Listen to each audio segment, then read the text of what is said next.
Good morning all. मैं doctor S के यादव आप सभी का फिर से एक बार स्वागत करता हूं हमारे सुपर 100 प्रोग्राम के अंतर्गत।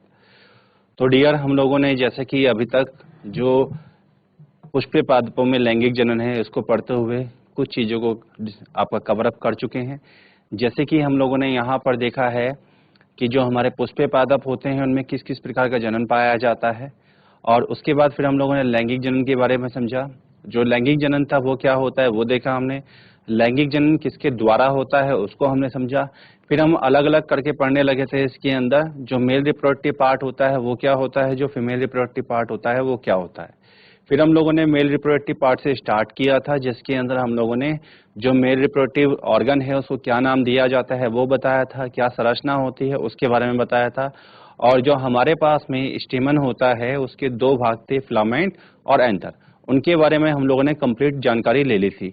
आज हम देखेंगे इसके अंदर जो हमारे पास में एंथर में उपस्थित माइक्रोस्पोरेंजियम होती हैं वो किस प्रकार की होती हैं, और जो ये माइक्रोस्पोरेंजियम होती हैं ये किस प्रकार से माइक्रोस्पोर्स का निर्माण कराती हैं।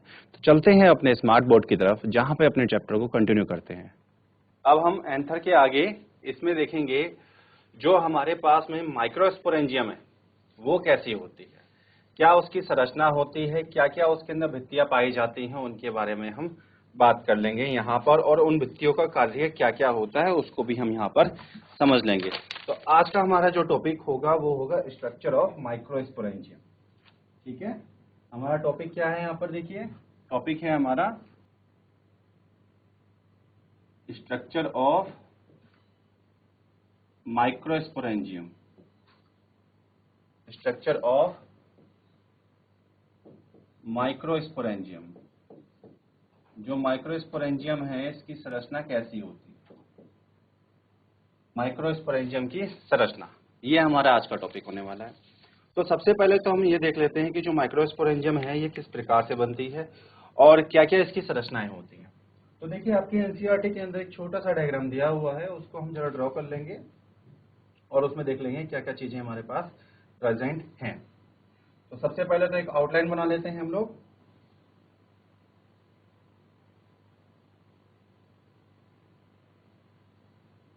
कुछ इस प्रकार से हमारे पास में एंथर जो है ये बन के आता है।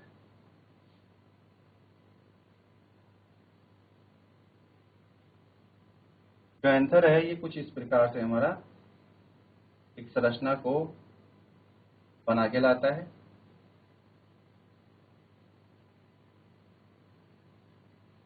ऐसे, ठीक है, और उसके बाद में अलग अलग प्रकार की इसमें भित्तियां पाई जाती हैं, तो उन भित्तियों को भी हम लोग निर्माणित करते हैं। देखिए इस प्रकार से इसमें भित्ति बनती है।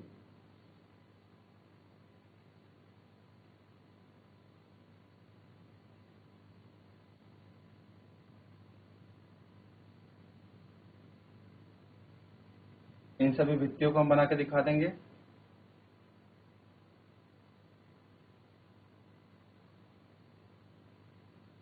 अब जो इसमें भित्तियां होती हैं इन सभी भित्तियों की संरचना अलग अलग होती है, और संरचना के साथ साथ इन भित्तियों का कार्य भी अलग अलग होता है। ऐसा नहीं है कि हमारे पास में जो भित्तियां हैं वो संरचना में एक समान होंगी और कार्य में एक समान होंगे, नहीं, इन सभी की संरचना भी अलग होगी और इनका कार्य भी अलग होगा।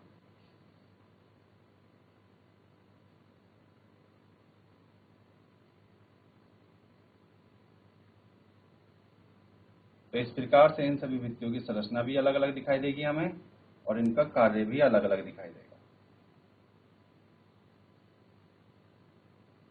ये देखिए आप,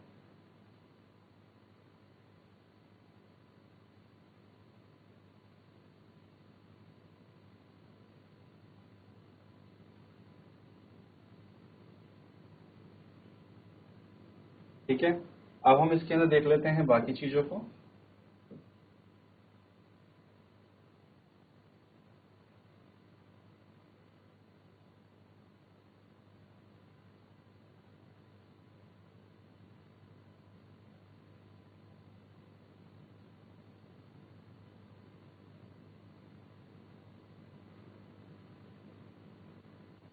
तो कुछ इस प्रकार से हमारा दिखाई देगा एंथर अंदर की तरफ से।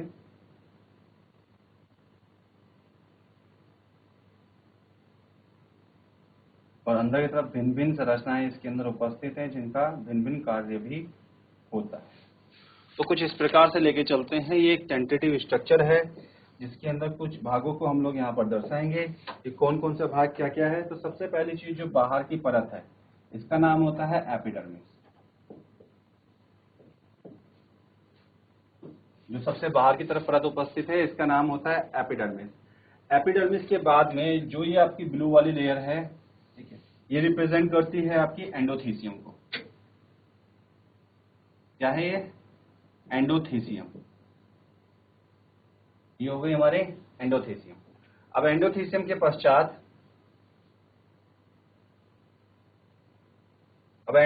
पश्चात इसमें जो अगला नंबर आता है वो होता है मिडिल लेयर। तो ये जो हमारे पास में ये स्थान है ये है आपका मिडिल लेयर। मिडिल लेयर जो होता है ये आपका 2 से 3 कोशिकाओं मोटा वाला होता है और जो मिडिल लेयर है इसका कार्य अलग होता है। इसके बाद ये जो आपको रिंग दिख रहा है बाहर की तरफ ये होता है टैपेटम रिंग। ये टैपेटल कोशिकाओं का बना होता है जिसको हम टैपेटम रिंग कहते हैं। और टैपेटम के अंदर जो हमारे पास ये उपस्थित है ये होता है हमारा माइक्रोस्पोरेंजियम। माइक्रोस्पोरेंजियम। तो आप देख सकते हैं जो हमारे पास में माइक्रोस्पोरेंजियम है, इस माइक्रोस्पोरेंजियम को बनाने के लिए 4 हमारे पास में भित्तियां उपस्थित होती हैं।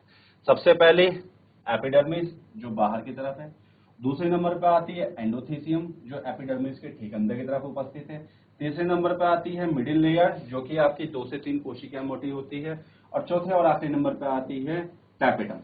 ठीक है, ये 4 हमारे पास परतें होती हैं, चारों का कार्य भी अलग अलग होता है। ये जो बीच वाला हिस्सा मैंने आपको दिखाया है ये होता है कनेक्टिव टिश्यू।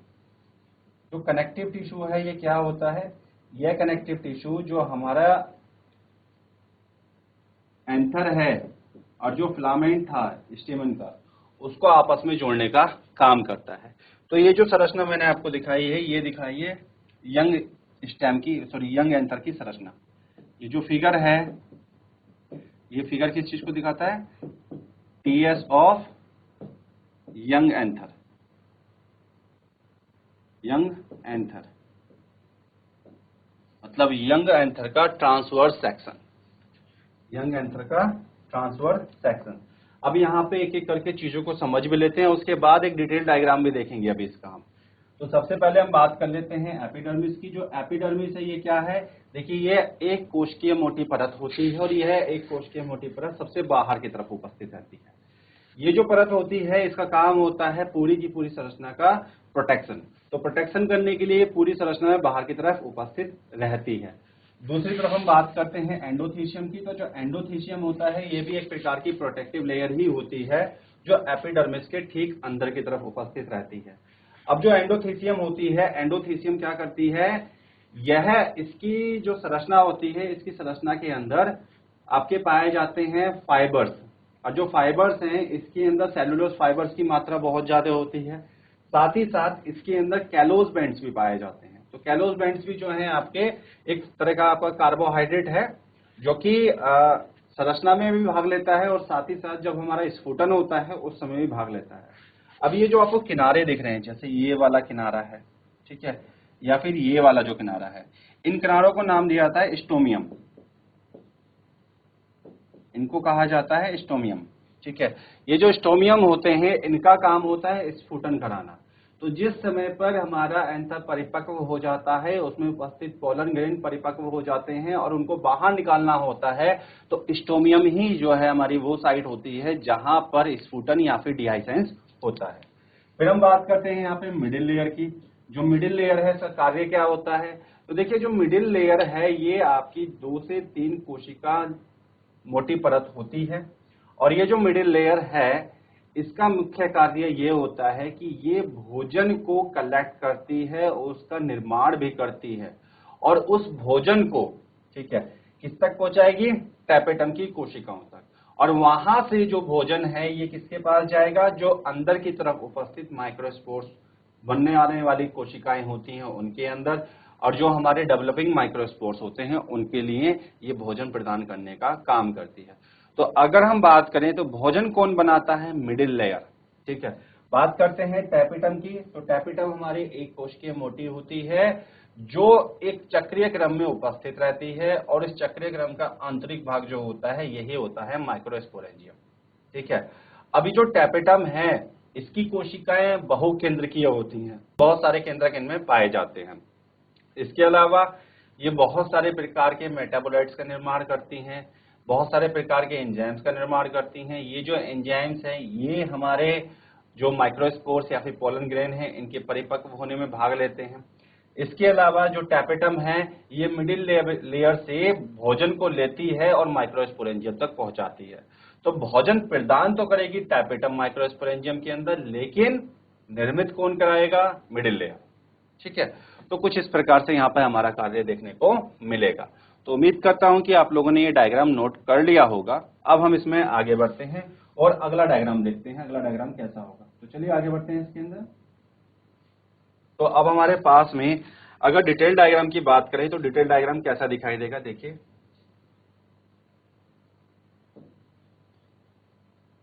जैसे मान लेते हैं कि ये है हमारे पास में क्या, जो एंथर की एपिडर्मिस थी, ये कुछ इस प्रकार से हमें दिखाई देगी, और उस एपिडर्मिस के अंदर ये उसकी कोशिकाएं हैं प्रकार से।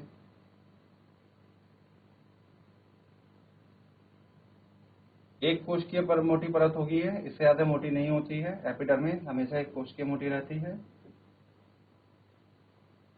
इस तरह से एक कोशिकीय मोटी परत बना देंगे हम इसकी। इसके बाद आती है हमारी एंडोथीसियम। अगला नंबर किसका आता है? एंडोथीसियम का। तो एंडोथीसियम को भी बना लेते हैं। अगला नंबर आता है हमारा ये एंडोथीसियम का।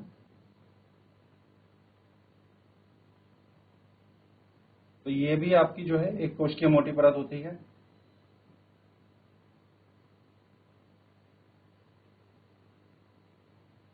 देखिए एंडोथीसियम कुछ इस प्रकार से होगी।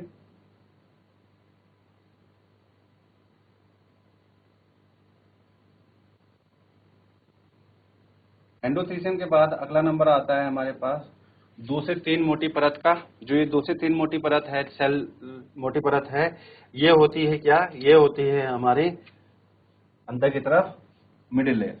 तो मिडिल लेयर कुछ इस प्रकार से दिखाई देगी। अगर हम मिडिल लेयर को देखें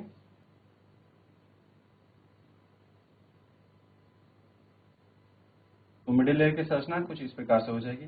ये 2 से 3 कोशिकीय मोटी परत होगी, जैसा कि मैंने आपको बताया। इस चीज का याद रखना है हमें। और इसका मेन काम क्या होता है? ये हमारी जो माइक्रोस्पोर मदर सेल्स होती हैं, जो डेवलपिंग माइक्रोस्पोर्स या फिर पोलन ग्रेन होते हैं, उनको न्यूट्रिशन प्रोवाइड कराने का काम करती है।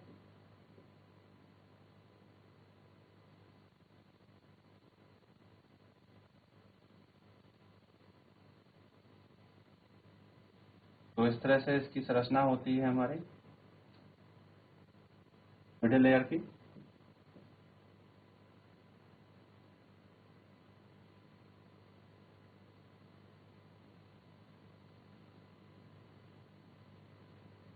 अब जो मिडिल लेयर है इसकी तरफ अंदर उपस्थित रहेगी हमारे पास टैपेटम की लेयर। तो टैपेटम जो होता है उसको भी हम दिखाते हैं टैपेटम किस प्रकार से होगा। देखिए पहले अगर हम यहाँ पे टैपेटम बना लें,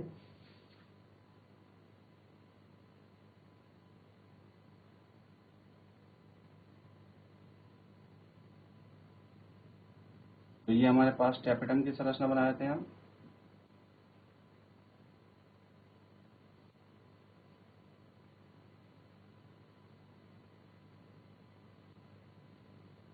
कुछ इस प्रकार से हमारे यहाँ पे टैपेटम उपस्थित हो जाएगी, और बाकी हिस्से में फिर हमारी ये जो मिडिल लेयर होती है यही पूरा स्थान घेर लेती है।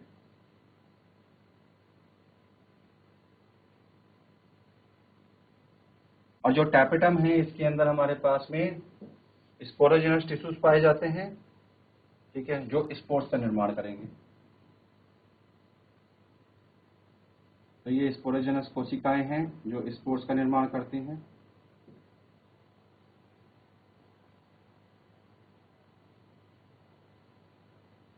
ऐसे। तो ये कुछ हमारा इस प्रकार से संरचना दिखाई देती है किसकी, ये होता है हमारा जो एक अंदर की तरफ से संरचना दिखती है हमें एंथर की, और जो हमारे माइक्रोस्पोरेंजियम है उसकी कुछ इस प्रकार से हमें दिखाई देगा।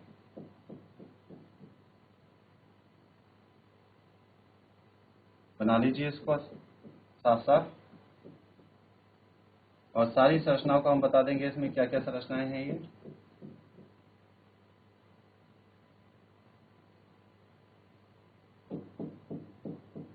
एक एक करके सबका नाम बता देंगे हम यहाँ पर, क्या क्या इनका नाम होता है। ठीक है, चलिए। तो जो हम लोगों ने पहले नाम लिखे थे उन्हीं नामों को बताए थे यहाँ पे। सबसे बाहर की तरफ ये क्या है, ये होती है हमारी एपिडर्मिस, ये हो गई एपिडर्मिस। एपिडर्मिस के बाद ये क्या है, पिंक वाली लेयर, ये है एंडोथीशियम, ये आ गया एंडोथीशियम। फिर ये जो है हमारे पास ये क्या है, ये है मिडिल लेयर, ये होती है मिडिल लेयर। मिडिल लेयर के पश्चात ये क्या है, ये होती है टैपेटम, ये है टैपेटम। और ये जो रेड कलर की मैंने सेल्स दिखाई हैं ये हैं, ये बना रही है स्पोरोजिनस सेल्स हैं। इसका काम क्या होता है, स्पोर्स का निर्माण कराना। ये होती है स्पोरोजिनस सेल्स, यही स्पोरोजिनस सेल्स होती हैं, ये बनाती हैं हमारे स्पोर्स को। ठीक है, तो ये संरचना क्या है, ये संरचना होती है हमारे, एक बड़ी इमेज दिखाई है हमने जिसके अंदर सभी वॉल लेयर्स प्रेजेंट है। तो जो हमारा ये फिगर है ये क्या है, ठीक है, माइक्रोस्पोरेंजियम,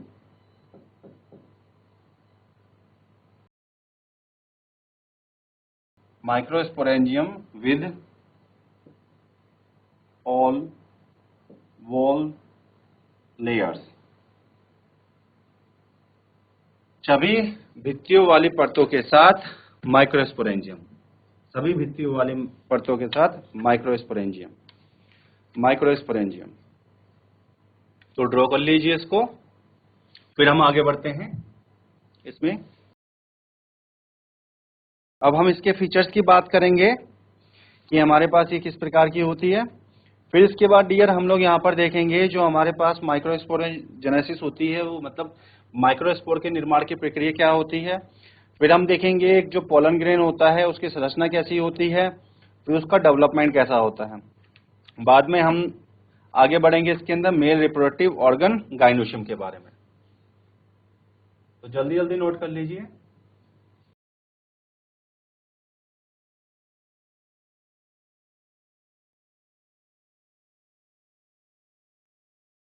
तो डियर मैं आशा करता हूँ आप सभी लोगों ने इसको नोट कर लिया होगा। अब हम लोग आगे बढ़ते हैं इसके अंदर, अब देखते हैं फीचर्स के बारे में। जो इसके फीचर्स हैं वो क्या होते हैं, इसकी संरचना के अंदर विशेषताएं क्या क्या होती हैं। तो चलिए उसको हम बात कर लेते हैं। तो हम बात कर लेते हैं यहाँ पे, तो क्या बताते हैं, एक एंजियोस्पर्मिक, एक एंजियोस्पर्मिक माइक्रोस्पोरेंजियम, माइक्रोस्पोरेंजियम मुख्य रूप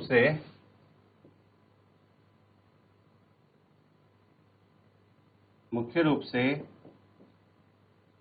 4 लेयर्स के द्वारा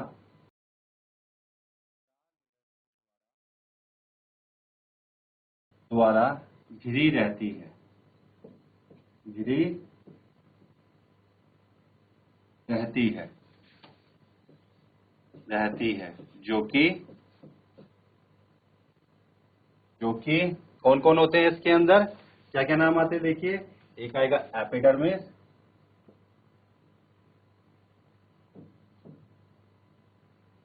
एपिडर्मिस। दूसरा नाम आ जाता है हमारे पास में एंडोथीसियम,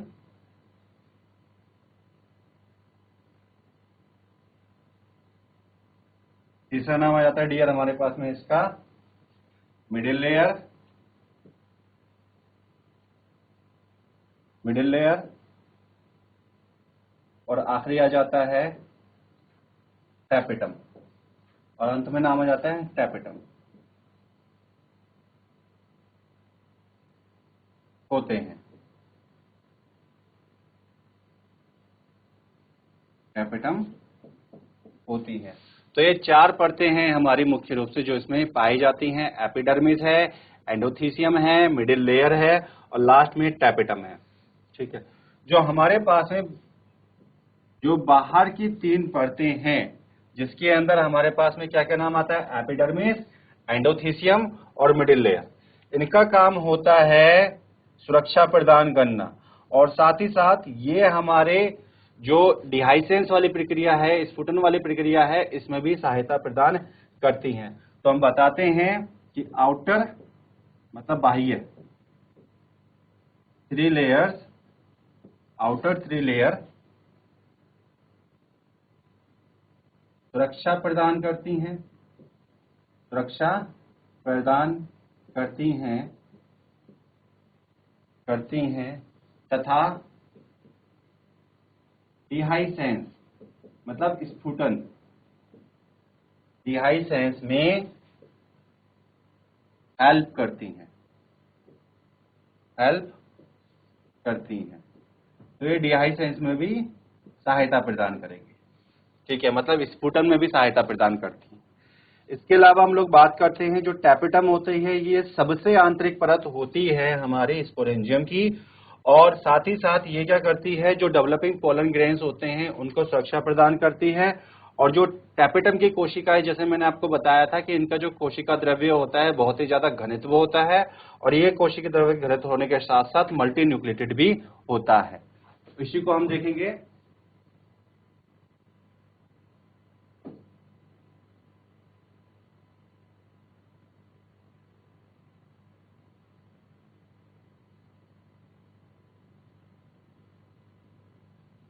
चलिए, अब हम बात करते हैं यहाँ पर नेक्स्ट टैपेटम के बारे में। तो टैपेटम की विशेषताएं क्या होती है, टैपेटम की विशेषताएं देख लेते हैं। तो देखते हैं टैपेटम की विशेषताएं, टैपेटम की विशेषताएं क्या होती हैं। तो बताएंगे टैपेटम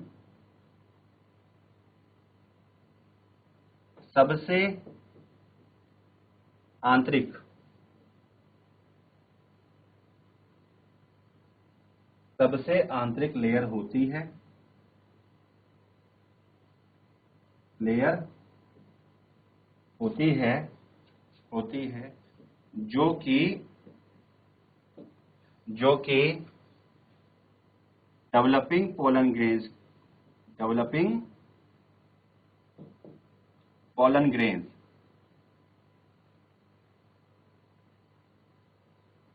ग्रेन्स को न्यूट्रिशन प्रदान करती है,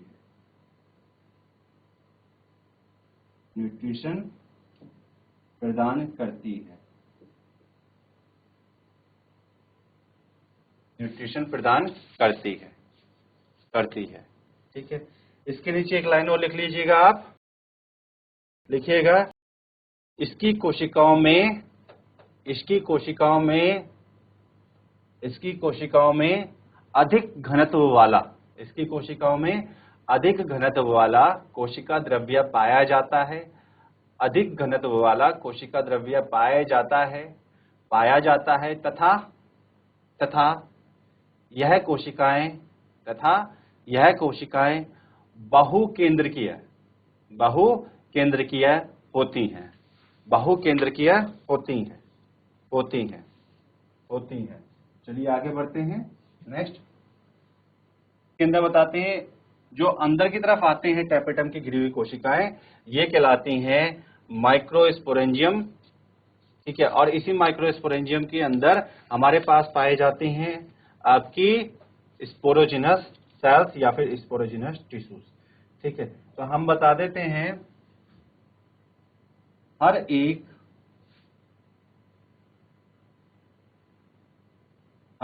माइक्रोस्पोरेंजियम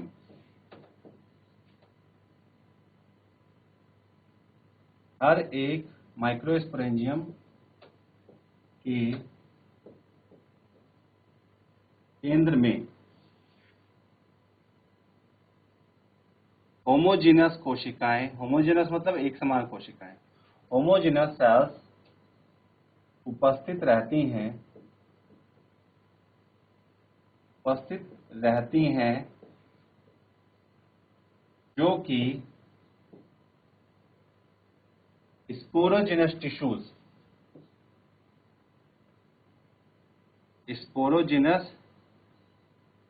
टिश्यूज कहलाती हैं या बनाती हैं। स्पोरोजिनस टिश्यूज बनाती हैं, स्पोरोजिनस टिश्यूज बनाती हैं। ठीक है, अब इसके बाद में हम आगे देखेंगे माइक्रोस्पोरोजेनेसिस। जो स्पोर के निर्माण की प्रक्रिया होती है वो होती है microsporogenesis.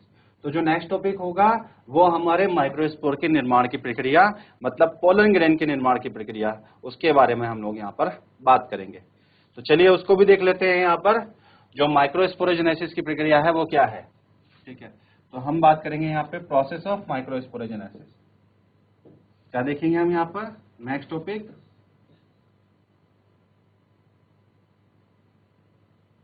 Process of microsporogenesis, microspore के निर्माण की प्रक्रिया, प्रोसेस ऑफ माइक्रोस्पोरोजेनेसिस। तो माइक्रोस्पोर कैसे बनते हैं हम उसके बारे में यहाँ पर बात करेंगे कि किस प्रकार से हमारे माइक्रोस्पोर्स का निर्माण होता है। तो चलिए एक एक करके देख लेते हैं हम लोग। ठीक है, तो हमारे पास में जो माइक्रोस्पोर का निर्माण होगा उसको निर्माण करने के लिए हमारे पास उपस्थित रहती हैं माइक्रोस्पोर मदर सेल्स। और ये जो माइक्रोस्पोर मदर सेल्स होती हैं इनको हम पोलर मदर सेल्स भी कहते हैं। ठीक है, जिसमें मियोसिस होगा और मियोसिस के पश्चात हमारे माइक्रोस्पोर का निर्माण होता है। ठीक है, तो कैसे निर्माण होता है इसमें हम बता देते हैं। तो माइक्रोस्पोर का निर्माण होगा मियोसिस के द्वारा, किसमें, पोलन मदर सेल्स के अंदर। तो हम बताते हैं कि pollen mother cells, pollen mother cells. अब ये जो पोलन मदर सेल्स हैं इनको कहते हैं PMC. PMC pollen mother cells मतलब पीएमसी। पीएमसी में मियोसिस के द्वारा, मियोसिस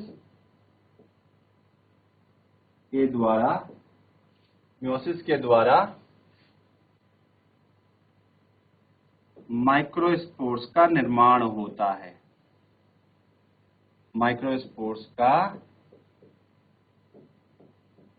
निर्माण होता है। तो यहाँ पे पहले होगा मियोसिस मतलब अर्धसूत्री विभाजन और उससे क्या बनेगा हमारा माइक्रोस्पोर। तो इसी से माइक्रोस्पोर का निर्माण होता है। अब ये कहां पर होता है, ये जो घटना है ये घटना घटित होती है हमारी पोलन सैक में, मतलब जो हमारे पास में माइक्रोस्पोरेंजियम दिखाई थी हमने यहाँ पर। ठीक है, यह घटना एंथर के माइक्रोस्पोरेंजियम या फिर माइक्रोस्पोरेंजिया में घटित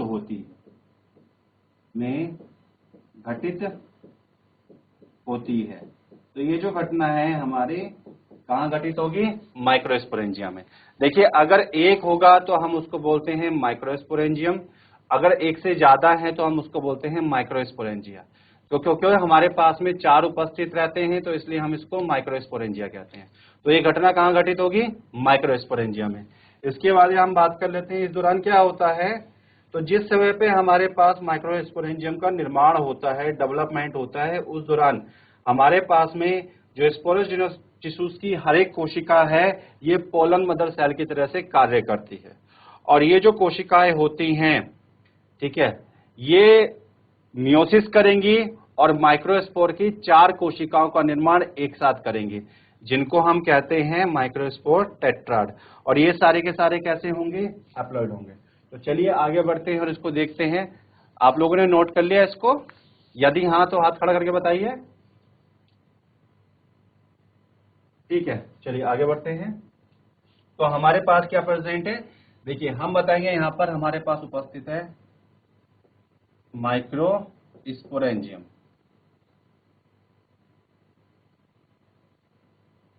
क्या उपस्थित है, माइक्रोस्पोरेंजियम। अब ये जो माइक्रोस्पोरेंजियम है इसके अंदर क्या उपस्थित है, माइक्रोस्पोरेंजियम में उपस्थित है माइक्रोस्पोरोजेनस टिश्यू। ठीक है, क्या उपस्थित है यहाँ पे देखिए, माइक्रोस्पोरोजिनस टिश्यू। अब माइक्रोस्पोरोजिनस टिश्यू क्या है, माइक्रोस्पोरोजिनस टिश्यू वो हैं जो हमारे माइक्रोस्पोरेंजियम के बनाने वाली कोशिकाओं से बने हुए हैं। अब माइक्रोस्पोरोजिनस टिश्यूज में क्या प्रेजेंट है, यहाँ पर प्रेजेंट होती हैं हमारे पास सेल्स।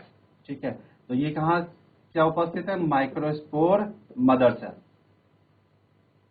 माइक्रोस्पोर मदर सेल इसमें उपस्थित है, माइक्रोस्पोर मदर सेल मतलब माइक्रोस्पोर को बनाने वाली मात्र कोशिका इसमें उपस्थित है। अब जो माइक्रोस्पोर मदर सेल है इसके अंदर एक घटना घटित होगी और ये घटना कहलाएगी मियोसिस। अब मियोसिस का मतलब होता है बेटा अर्धसूत्री विभाजन। क्या घटित होगी यहाँ पे, मियोसिस, अर्धसूत्री विभाजन। अब अर्धसूत्री विभाजन से यहाँ पे जो बन के आएंगे हमारे पास, ये बनेंगे हमारे पास 4 माइक्रोस्पोर एक साथ। ठीक है, यहां बनेगा अंत में माइक्रोस्पोर टेट्राड। अब माइक्रोस्पोर टेट्राड का मतलब क्या है, 4 माइक्रोस्पोर एक साथ बनेंगे। तो ये जो माइक्रोस्पोर टेट्राड है वो कैसा होगा, देखिए ये माइक्रोस्पोर टेट्राड कुछ इस प्रकार से होगा, 1 2 3 और एक 4। ये 4 हमारे पास में एक साथ बनेंगे, यही कहलाएगा माइक्रोस्पोर टेट्राड। और इन सभी की खासियत क्या होगी, ये सभी माइक्रोस्पोर टेट्राड जो है हमारे पास कोशिकाएं टेट्राड में उपस्थित, ये सारे के सारे हैप्लॉइड है। ये क्या होंगे, हैप्लॉइड माइक्रोस्पोर। अब ये जो हैप्लॉइड माइक्रोस्पोर्स हैं मतलब अगुणित अगुणित ठीक है सूक्ष्म विजाणु, जो ये अगुणित सूक्ष्म विजाणु हैं ये अभी पोलन ग्रेन नहीं कहलाएंगे। क्यों नहीं कहलाएंगे, क्योंकि अभी इनका डेवलपमेंट होना बाकी है। ठीक है, तो जब तक ये एक साथ जुड़े हुए हैं तब तक ये पोलन ग्रेन बिल्कुल नहीं कहलाएंगे। जब ये चारों परिपक्व हो जाएंगे तो ये चारों एक दूसरे से अलग हो जाएंगे और जिस समय पे ये अलग होंगे उस टाइम पे हम इसको पोलन ग्रेन नाम देंगे, तब तक हम इसको पोलन ग्रेन नाम नहीं देते हैं। ठीक है, चलिए आगे हम बात कर लेते हैं इसके अंदर। ये आपने नोट कर लिया सबने, यदि हाँ तो हाथ खड़ा करके बताइए। ठीक है, चलिए आगे बढ़ते हैं इसके अंदर। तो हम बताते हैं कि जब पोलन ग्रेन हमारे परिपक्व होते हैं तो उस समय पे हमारे डिहाइसेंस की प्रक्रिया होगी और डिहाइसेंस से ये अलग होंगे। ठीक है, चलिए जब जब एंथर परिपक्व हो जाता है, परिपक्व हो जाता है तो उससे पहले पोलन ग्रेन का निर्माण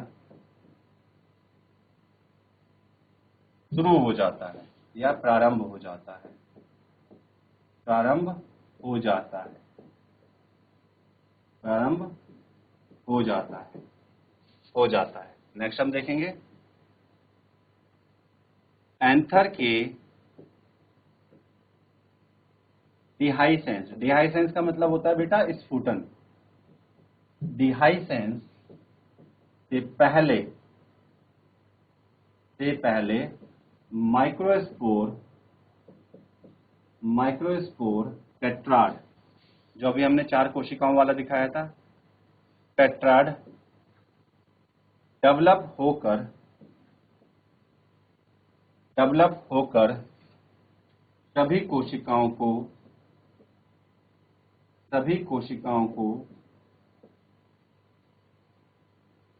अलग कर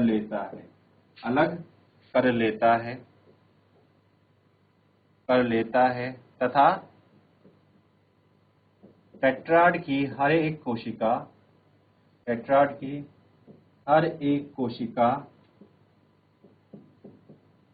कोशिका पोलन ग्रेन में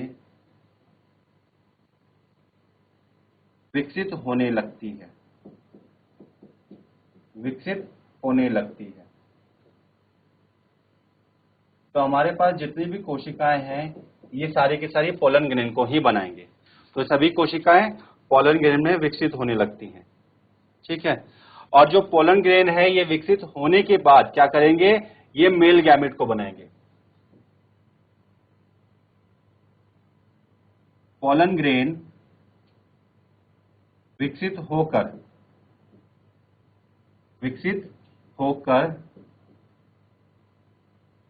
मेल गैमेट्स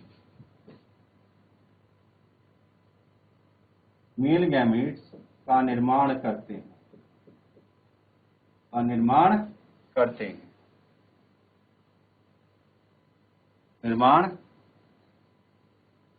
हैं, तो ये मेल गैमेट का निर्माण करेंगे, ठीक है, का निर्माण करते हैं, ठीक है। आगे हम बात कर लेते हैं।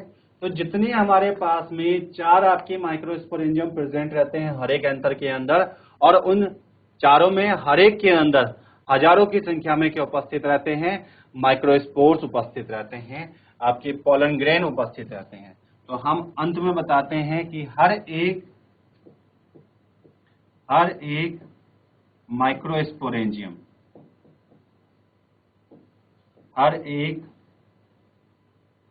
माइक्रोस्पोरेंजियम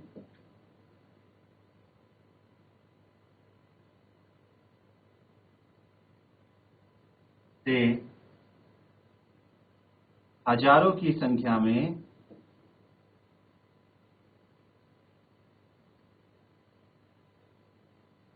में पोलन ग्रेन बनते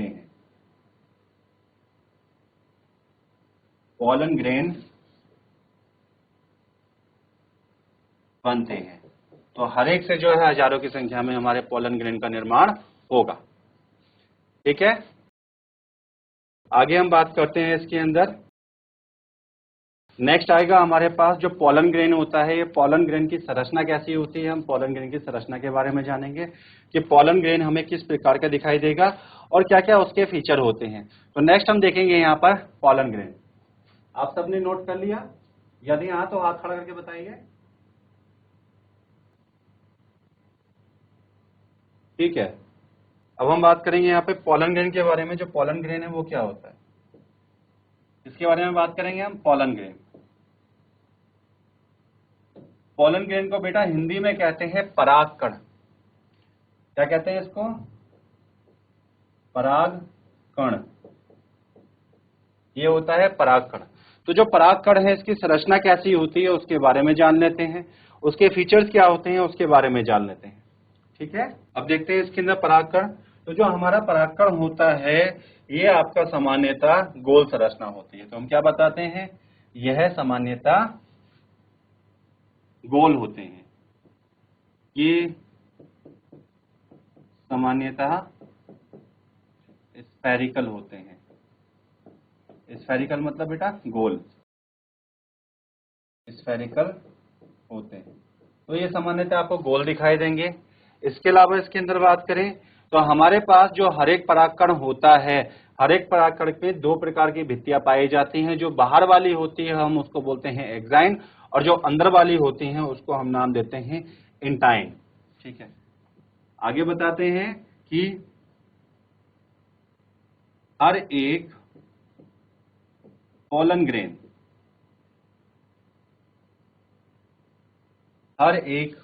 ग्रेन, दो आवरण को धारण करता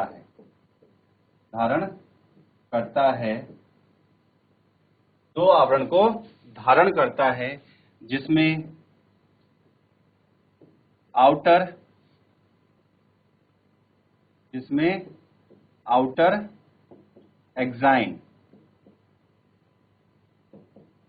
एक्साइन तथा इनर इंटाइन कहलाता है।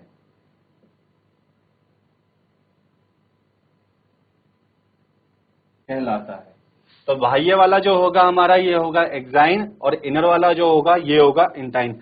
अब जरा संरचना देख लेते हैं हम लोग, संरचना कैसी होती है। देखिए पोलन ग्रेन की, तो संरचना की हम बात करें तो संरचना कुछ इस प्रकार से दिखाई देगी।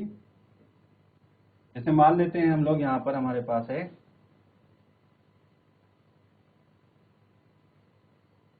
ये एक पोलन ग्रेन, मान लेते हैं ये हमारे पास में एक पोलन ग्रेन है ये, ठीक है। अब ये जो पोलन ग्रेन है, इस पोलन ग्रेन के बाहर की तरफ एक संरचना उपस्थित है।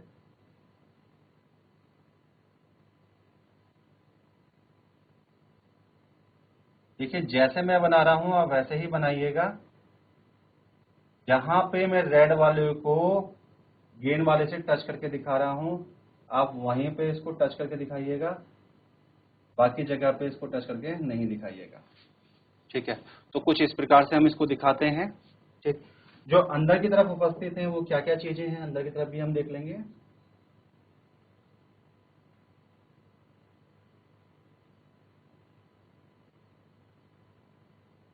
अंदर हमारे पास में उपस्थित है ये कोशिका कला, ठीक है। और इस कोशिका कला के अंदर हमारे पास में, ठीक है, एक होता है बड़ा सा केंद्रक। इसमें देखने को मिलेगा कि हमें बहुत बड़ा केंद्रक इस तरह से,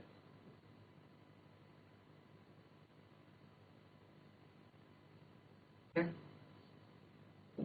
और बाकी इसका जो हमारे पास में साइटोप्लाज्म होता है वो तो रहता ही है, विभिन्न प्रकार के पदार्थों से भरा हुआ। इस तरह से ये हमें देखने को मिलेगा।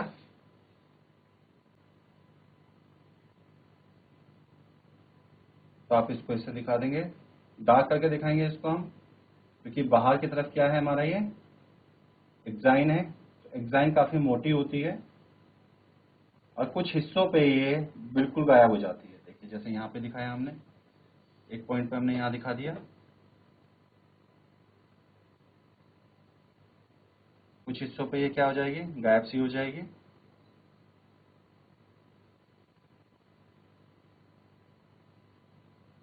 जैसे यहाँ पे ये पतली हो गई है,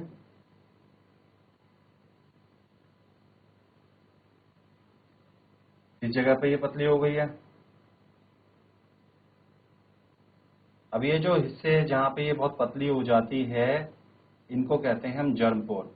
और जो पोलन ग्रेन है, जब ये जर्मिनेट करता है तो जर्मिनेट केवल इन्हीं भागों से करेगा जहां पर ये बहुत ज्यादा पतला रहता है, ठीक है। तो ये हो गया हमारे पास क्या, एक पोलन ग्रेन। तो इसके जो भाग हैं उनको हम समझ लेते हैं, क्या क्या चीजें इसके अंदर उपस्थित हैं। अंदर वाली जो संरचना है एक बार थोड़ा सा उसको भी गहरा कर देते हैं।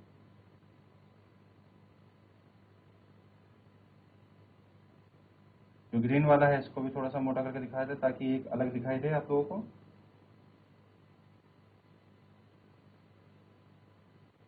तरह से, ठीक है। तो ये है हमारे पास में एक पोलन ग्रेन।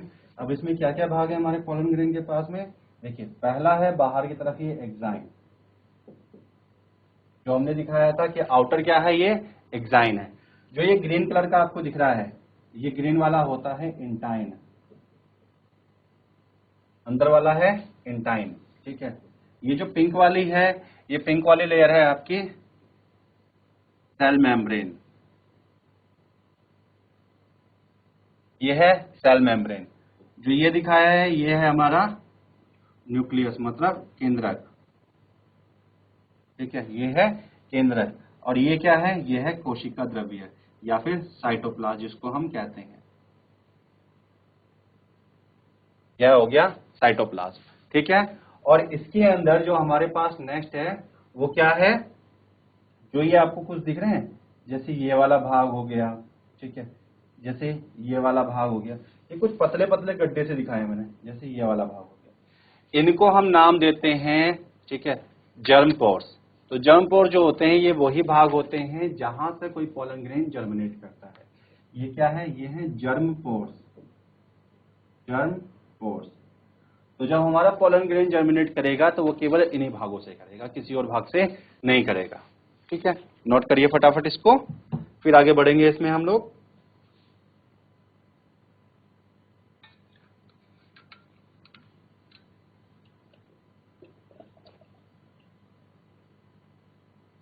तो मैं आप लोगों को बता देता हूं, जो हमारे पास में पोलन ग्रेन है, ठीक है, इसकी जो एग्जाइन होती है ये बनी होती है बहुत ही हार्ड मटेरियल से, जो लगभग हर तरह के प्रेशर के लिए, हर तरह के ताप के लिए और हर तरह की आपकी पीएच के लिए कैसा होता है, रेजिस्टेंट होता है, प्रतिरोधक होता है, उसके ऊपर कोई प्रभाव नहीं पड़ता। इसी एग्जाइन की वजह से हमारे पास में जो पोलन ग्रेन होते हैं ये बहुत ज्यादा रेजिस्टेंट हो जाते हैं। ये इतना रेजिस्टेंट हो जाते हैं कि अगर आप इसके ऊपर टन से भी प्रेशर डालेंगे, मतलब टनों में भी प्रेशर डालेंगे, तभी ये नहीं टूटेगा। किसकी वजह से? स्पोरोपोलिन की वजह से।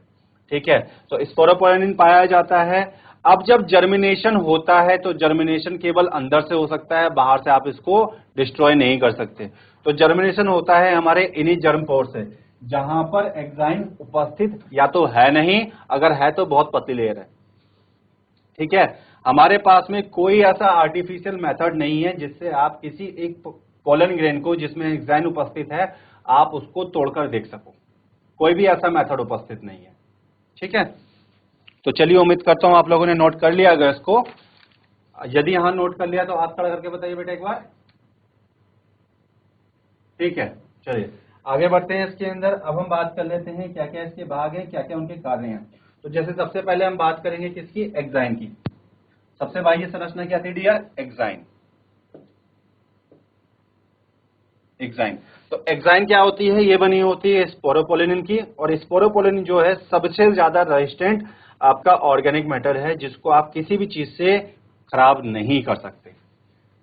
यह है स्पोरोपोलिन, स्पोरोपोलिन का बना होता है। यह स्पोरोपोलिन का बना होता है, बना होता है कोमा स्पोरोपोलिन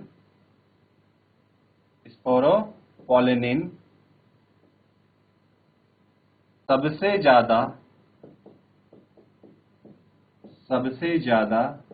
रेजिस्टेंट मतलब बेटा प्रतिरोधक, रेजिस्टेंट ऑर्गेनिक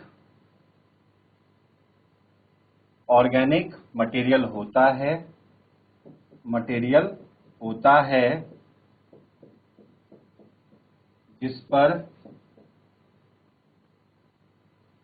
पर टेम्परेचर प्रेशर तथा पीएच आदि का प्रभाव नहीं पड़ता, नहीं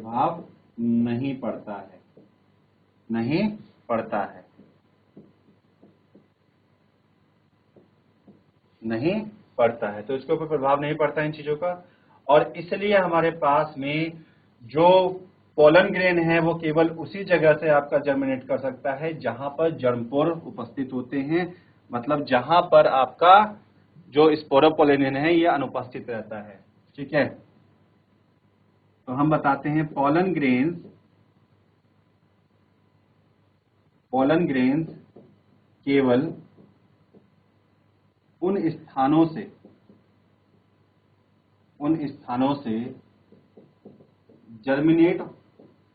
जर्मिनेशन करते हैं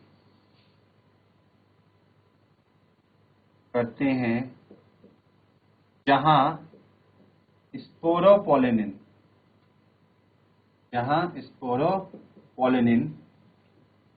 एब्सेंट रहता है।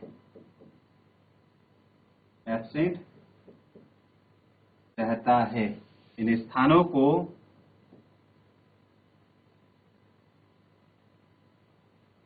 जर्म पोर्स कहते हैं।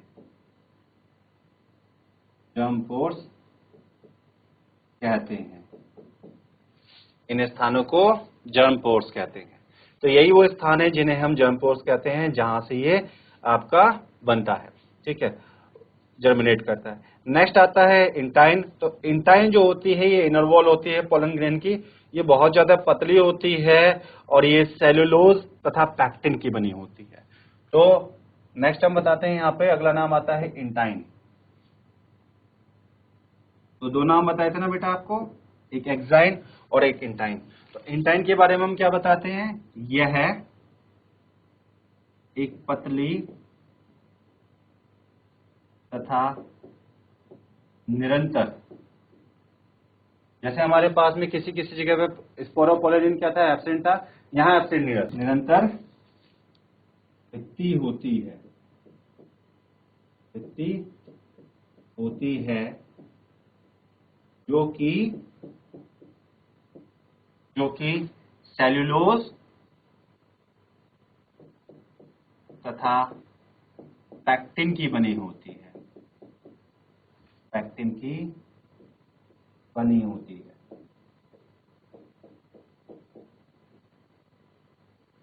तो ये सेल्यूलोज और पैक्टिन की बनी रहती है, ठीक है। इसमें सेल्यूलोज उपस्थित रहेगा और पैक्टिन उपस्थित रहेगा। चलिए अब मैं आपको बता देता हूं, यहां पर जब हमारे पास में एक पोलन ग्रेन ट्रांसफर होता है किसी प्लांट पर, तो यह पोलन ग्रेन जो होता है आपकी दो सेल अवस्था में होता है, टू सेल स्टेज के अंदर होता है, जिसमें एक सेल होती है आपकी वेजिटेटिव सेल और दूसरी सेल होती है हमारी जनरेटिव सेल। तो उन्हीं के बारे में हम बात करेंगे। अब हम जो है इसके अंदर कल मिलेंगे और कल बाकी हम टॉपिक्स को देखेंगे, ठीक है, आगे कंटिन्यू करेंगे। तो उम्मीद करता हूं आप लोगों ने नोट कर लिया होगा, आशा करता हूं बेटा आप लोगों ने इसको नोट कर लिया होगा और आपके ये समझ में भी आया होगा। यदि आपका कोई प्रश्न है तो आप पूछ सकते हैं चैट के माध्यम से या हैंड रेस के माध्यम से। और आप में से बहुत सारे स्टूडेंट हैं जो पूछना पसंद नहीं करते हैं, या तो उनको बहुत ज्यादा समझ आ जाता है, कुछ भी समझ नहीं आता है। दो ही कंडीशंस होती हैं जब हमारे पास कोई क्वेश्चन नहीं होता, ठीक है। तो देखिए हमारा ये जो प्रोजेक्ट है ये आप लोगों को आगे बढ़ाने के लिए है, ठीक है, ताकि जो हमारा उत्तराखंड का बच्चा है ये आगे बढ़े और आगे बढ़ के कुछ ना कुछ करे। जैसे चाहे तो कहते हैं कि जैसे कि जो गवर्नमेंट स्कूल का बच्चा होता है वो कुछ अच्छा नहीं कर पाता है, ठीक है, उसका प्रदर्शन इतना अच्छा नहीं होता है, तो उन सबको दिखाना है कि हमारा जो गवर्नमेंट स्कूल है उनका बच्चा प्राइवेट स्कूलों से कहीं ज्यादा बेहतर कार्य कर सकता है, अलग अलग क्षेत्रों में कार्य कर सकता है, ना कि केवल बोर्ड के एग्जाम्स में। तो इसीलिए आप लोगों के लिए गवर्नमेंट प्रोजेक्ट चलाया गया था जो सुपर 100 के नाम से। तो आप लोग इसका पूरा फायदा उठाइए, क्योंकि अक्सर स्कूलों में देखा जा रहा है कि बच्चे क्लास में बैठे हुए हैं, स्क्रीन पे वो हमें दिखाई दे रहे हैं, लेकिन वो लोग ना तो पढ़ाई पर ध्यान दे रहे हैं और ना ही जो हमारे क्लास के अंदर अनुशासन होना चाहिए उसको बना रहे हैं। तो ये चीजें थोड़ी सी गलत हो जाती हैं। अगर सरकार आपके लिए कुछ प्रयास कर रही है तो आपका भी एक कर्तव्य बनता है कि आप भी उस चीज के प्रयास में पूरा सहयोग दें और जितना आपसे लाभ उठाया जा सकता है आप उस चीज का लाभ उठाएं, ठीक है। ये जो 12th कक्षा होती है, इसी 12th कक्षा के ऊपर आपका पूरा भविष्य निर्भर करता है। इससे बाहर निकल के 12th से बाहर जाकर आप क्या करेंगे, ठीक है, उसी से आपका पूरा करियर डिसाइड हो जाएगा। अगर आप किसी अच्छे क्षेत्र में जाना चाहते हैं, ठीक है, बात करना चाहते हैं, जीआईसी लोधिया, बेटा आप लोगों का हैंड रेज आया है, GIC Lodhia. Hello hello, good morning sir. Good morning बेटा, क्या नाम है आपका? जया आर्या। जय आर्या। बेटा आप दिखाई नहीं दे रहे, सारे बैठे हुए, समझ नहीं आ रहा। ओके, हाँ जी बेटा पूछिए, क्या प्रश्न है आपका? सर जैसे कि मेरी एज 17 हो गई है तो मैं नीट का एग्जाम दे सकती हूँ? आपकी आवाज कम, एक सेकंड रुकिए, आपकी आवाज थोड़ा बढ़। हाँ बताइए। सर मेरी एज 17 हो चुकी है तो मैं नीट का एग्जाम दे सकती हूँ? बिल्कुल दे सकते हैं, आपके पास तो मौका है बेटा इस बार 2 बार फॉर्म भरने का, अभी तक किसी को यह मौका नहीं मिला था। अगर आप सभी स्कूलों से लीजिए, जितने बच्चे अभी 12th के अंदर हैं और जिनकी एज 17 हो चुकी है तो नीट का फॉर्म निकला हुआ है, आप उसको भर दीजिए। तो ठीक है? उसके लिए तो सर 12th का रिजल्ट मेन होता है कैसे? नहीं, देखो बेटा उसमें होता ही यह है कि आप अभी इसको भर देंगे, ठीक है, आपकी सीट रिजर्व हो जाएगी। आवाज नहीं आ रही। आवाज अभी आ रही है? अब आ रही है। ठीक है, देखो एक्चुअली में क्या होता है कि जो हमारे पास एक सीट होती है वो रिजर्व हो जाती है। पहला बेनिफिट तो ये मिलता है। और दूसरा बेनिफिट ये मिलता है कि अभी आपका 12th का सिलेबस हुआ नहीं है, तो आपके बहुत सारे टॉपिक ऐसे होंगे जो आपने कवर अप नहीं किया है। जब आप नीट का एग्जाम देंगे तो उससे आपको एक पैटर्न पता चलेगा कि पेपर का पैटर्न किस प्रकार का होता है, कैसा टाइम मैनेजमेंट होता है, किस स्तर के प्रश्न पूछे जाते हैं और उनको हम किस प्रकार से सॉल्व कर सकते हैं। तो टाइम मैनेजमेंट आप करना सीख जाएंगे और आप समझ जाएंगे कि नीट का पेपर किस प्रकार से आएगा। ये मौका हर किसी को नहीं मिलता है। ज्यादातर जो स्टूडेंट होते हैं 99% केसेस में ऐसा ही होता है कि वो सीधे पहली बार में जब जाते हैं तो वो 12th पास होने वाले होते हैं तभी जाते हैं। लेकिन आपको मौका मिल रहा है कि पहले आप उसको सीखिए, जो पेपर होगा उसको समझिए, समझने के बाद में अगली बार जब फॉर्म आएगा, जब आपका रिजल्ट आने वाला होगा, आप भरिए और उसको क्रैक कर दीजिए। तो आपको 2 मौके मिल रहे हैं अभी। Thank you sir. बेटा आपकी आवाज नहीं आई, क्या बोला आपने? Thank you sir. Thank you okay sir. बेटा, और समझ में आ रहा है आपको? Yes sir. चलिए ठीक है, तो सर। फिर मिलते हैं हम लोग। हाँ जी बेटा। सर क्या कहते हैं, आप हमें जो नीट में मतलब जो सबसे इम्पोर्टेंट है वो भी बता सकते हैं बीच बीच में? हाँ, वो बताता रहता हूँ मैं क्वेश्चंस के बारे में। Okay sir. हम ओके थोड़ा बेटा, लेट आते हैं चलिए। ना क्लास में, इसलिए तो। नहीं कोई दिक्कत नहीं है, यूट्यूब पे हमारी वीडियो अवेलेबल होती है, आप चाहे तो वहां पे भी देख सकते हैं। Okay sir. Okay dear, okay. अब हम बात करते हैं जीआईसी गौचर। बेटा आपकी तरफ से हैंड रेज आया था।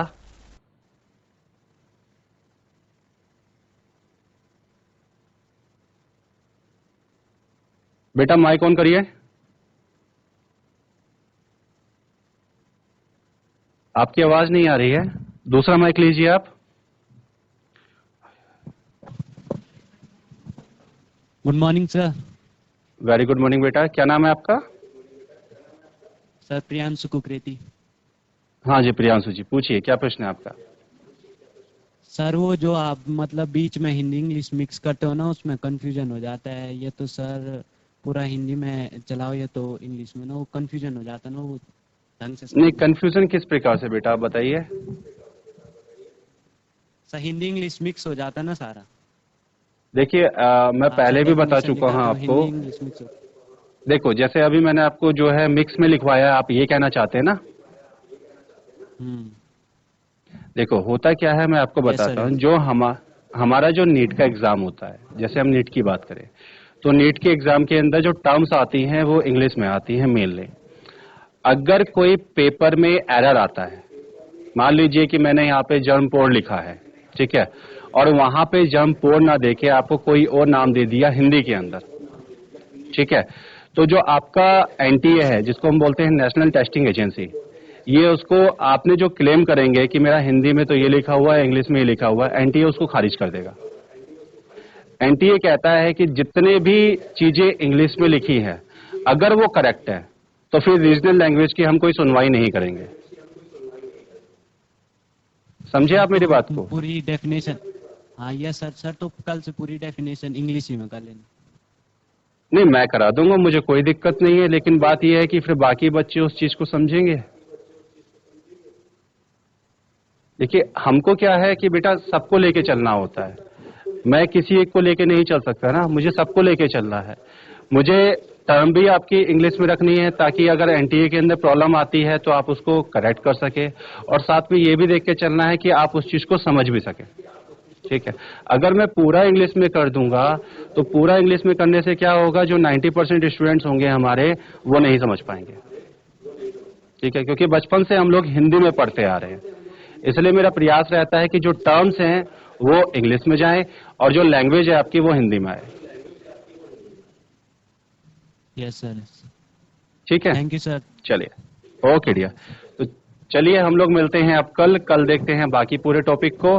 तब तक के लिए आप सभी को good bye, all the best, स्वस्थ रहिए, पढ़ाई करते रहिए।